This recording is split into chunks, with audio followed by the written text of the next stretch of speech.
Yes प्यारे बच्चों, physics में क्वेश्चन पूछा गया है। एक सिलेंडर है जिसका क्रॉस सेक्शन पार्ट दिख रहा है। इस इंक्लाइन प्लेन पे रखकर एक डोरी के द्वारा बांध दिया गया है और ये रोटेशनल इक्विलिब्रियम में है। वो चाह रहा है कि जो फ्रिक्शन फोर्स है इस सिलेंडर और इस इंक्लाइन प्लेन के बीच में वो कम से कम कितना हो, न्यूनतम, यानी उससे कम हो जाएगा तो फिर मोशन स्टार्ट हो जाएगा। यानी न्यूनतम कोएफिशिएंट ऑफ फ्रिक्शन आपको चाहिए।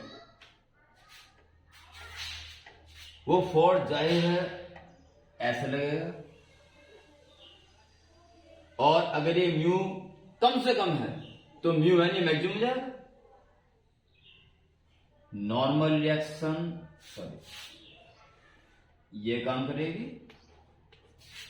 वेट ऐसे काम करेगा, टेंशन ये काम करेगा और ये अगर म्यू बहुत ज्यादा होता फिर तो केवल एक फ्रिक्शन फोर्स है, उसी मैक्सिमम वैल्यू बहुत सारी हो सकती थी।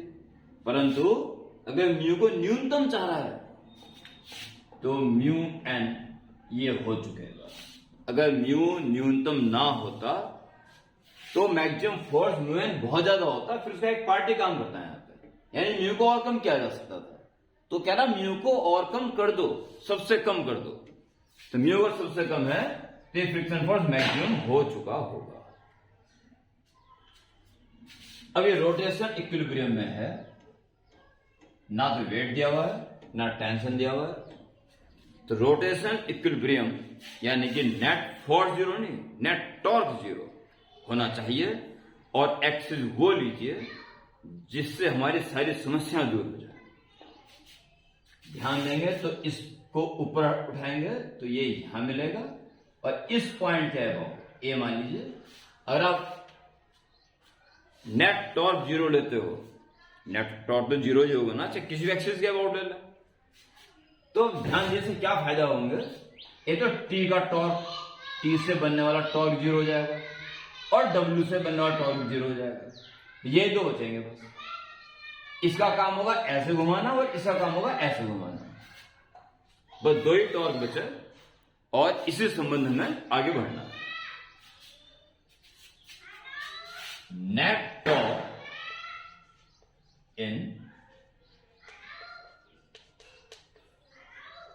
रोटेशनल इक्विलिब्रियम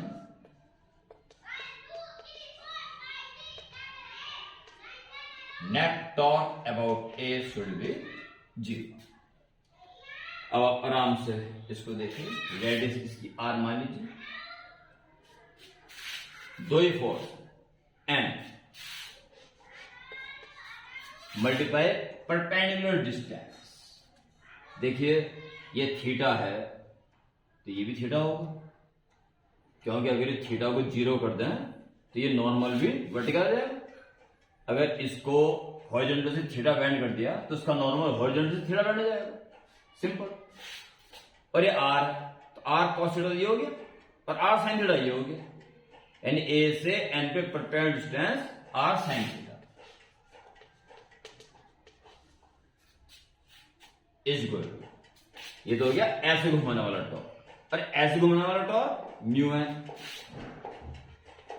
इन इससे इस पे परपेंडिकुलर डिस्टेंस, इससे ये डिस्टेंस जो कि इसके इक्वल आएगी और इसके इक्वल में ये तो है रेडियस। और अभी आपने देखा ये था आर साइन थीटा, तो ये हो जाएगा R cos theta, R plus R cos theta, R plus R cos. बढ़िया था केवल सारा इट्स ओके, सारी जान यही लगानी है बस। एन कैंसिल, आर कॉमन आ जाएगा, कॉमन आने के बाद कैंसिल और 53 रखा तो रेशियो होता है 4:3:5, तो साइन थीटा हो जाएगा 4/5। Mu has to be required और कॉस थीटा हो जाएगा बेस पॉइंट 3/5। बस ऐसे म्यू निकल जाएगा।